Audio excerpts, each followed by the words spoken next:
the person who gets on your last nerve is actually a person that you could see like great potential in, because in some ways, I guess they are your match, but you don't like how they went about it, you know?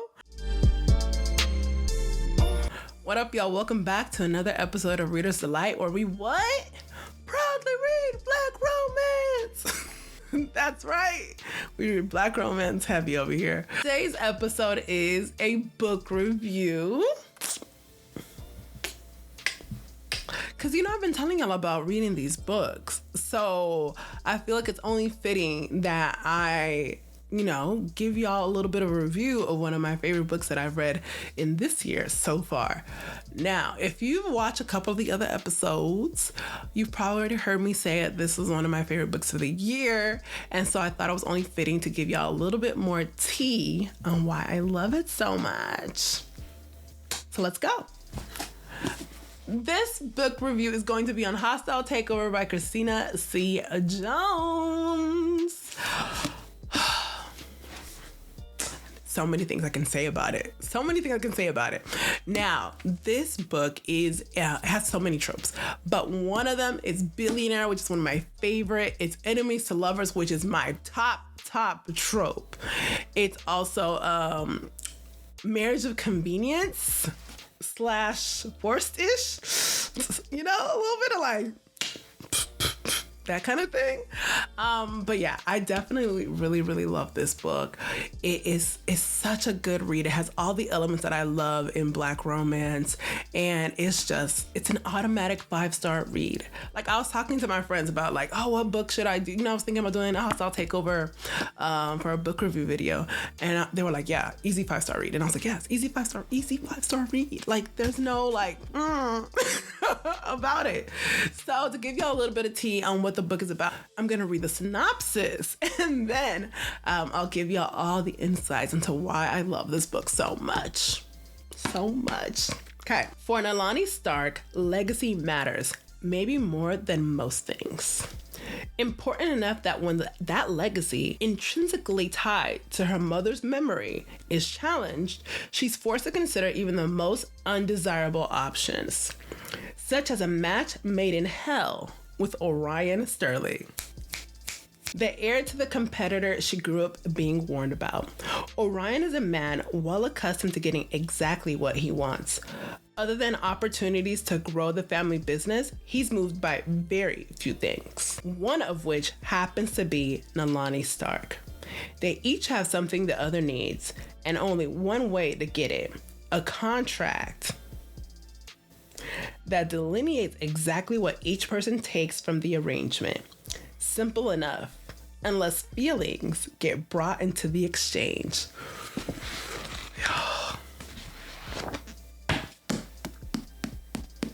Y'all. All right, so let me give y'all the tea. So basically, if you have read Christina C. Jones's other books, you're probably a bit familiar with the Heights and just kind of like where this Black town is set in. But one of the really good things about this book in particular is that this can really be the first book that you've read by her, and you're not lost. You're not like, who are these people? What's going on? What's happening? That's not gonna be a problem for you. All right, so in Hostile Takeover, basically it is about this family business. There's a grocery store called Nectar. It's kind of like if you think about like the Black Whole Foods, right? And so it's a family-owned business. Nalani, she loves it. She's diehard. She gave up her career to come back and help like run the business. That's how passionate she is about it. And she's just 100% committed to it. So the business is actually a part of her mother's family line, right? And so her mother passed away, but her father is like the CEO of the company. So somehow, Daddy made some terrible business decisions. And so he sold the building and the land that the grocery store is on, but he did not sell the business. Like, that makes it any better. And so he sold it essentially to the competitors. So basically, if you think of like the Black Whole Foods and then Whole Foods, right? So essentially, this big old company, this basically, if you think about the Costco, is coming in and they're like, yeah, we're raising the rent. And Nectar's like, hold up, we don't got the money for that. Like we can't afford that. But all along, Nalani had no clue that her father had done this kind of business deal where he was essentially like he was paying rent to use the building and the land when originally they actually had already owned it. There was no need to have done that. Daddy making poor decisions. And so the guy Orion, he comes up with this proposition. He's like, look, baby girl, you are all the things that a man of my caliber would want. You're beautiful, you're intelligent, you're driven, you're career oriented, you're passionate, you're all the things a man like me could need. So what's up? It's either like marry me or I basically take over because y'all can't afford to pay the rent on the land anymore. You can't afford to pay the rent on the building no more. You can't afford jack. So if you do this, you get your stuff back, but you stay my wife. Ooh. And like normally, like you think like, oh my God, weak little like frail woman. Oh my God, she can't hang. What's she gonna do? She got to do this. Nalani goes in it, but homegirl goes in swinging. She's like taking no mess. Like she looks at this man and she's like, I don't care who you are. You not coming up in here making demands, doing X, Y, and Z. Like Nalani is just a bad chick. She's about her business. And the last thing she would have played with was her mother's legacy. The last thing she would have played with. So when her daddy's like, oh yeah, I had to, make some moves. She was like, we could have sold everything, anything we own. Your little yacht that you got that you needed. We could have done anything and everything to ensure that my mother's legacy lived on. So when she's presented with basically this proposition to be able to save her mother's store, it almost went without saying that she had to make this sacrifice, that she was willing to sacrifice herself to be able to do this because her mother's legacy was not something that she was willing to play with. And so she's not weak though. She is not weak at all. And so she sets her requisites, she makes her demands, and she sets her expectations. The thing with this book though, right, is Orion is also not a weak man. This man ain't playing either. So he's like, all right, bet, baby girl, like, cool. These are my expectations too. And if you expect to get any part of your family business back, you're going to have to meet these requirements. And so in this story, we're experiencing all the tensions, all the back and forth, all the like enemies to lovers kind of gripe, the billionaire factor. So this man got money, y'all. Money.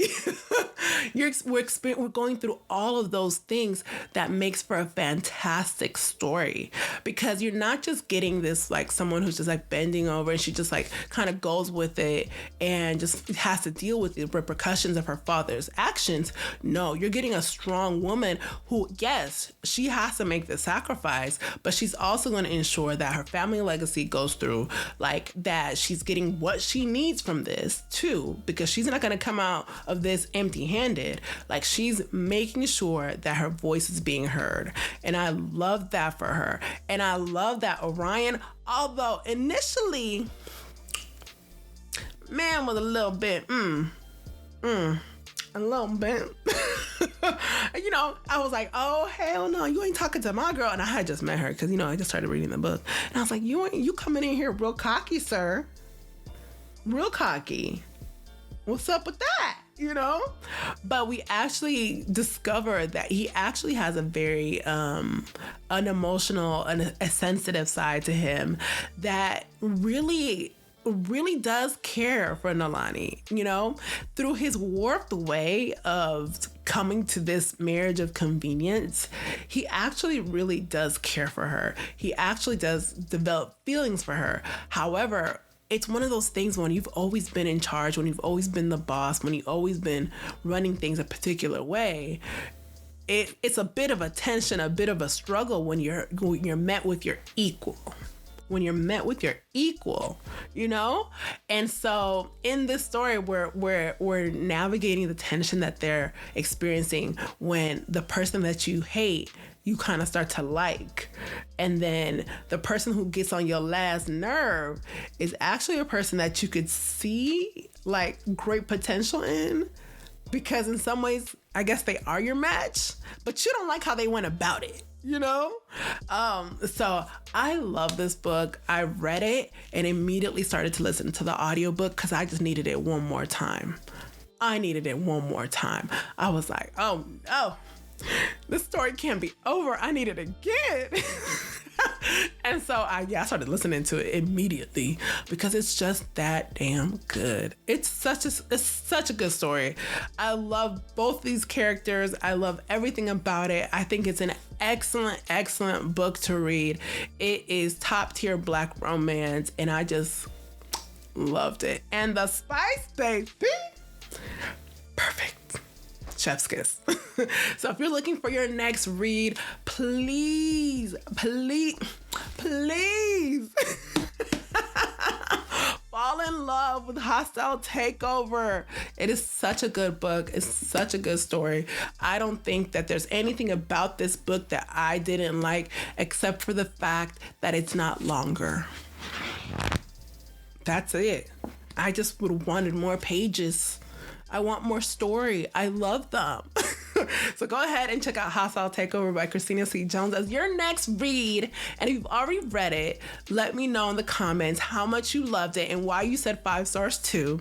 And if you haven't read it, go and add this sucker to your TBR and put it to the top, because that's where it deserves to be. Number 1. Alrighty, y'all. Thank you so much for checking out my video. I hope that you pick up this book as your next read. And until next time, bye.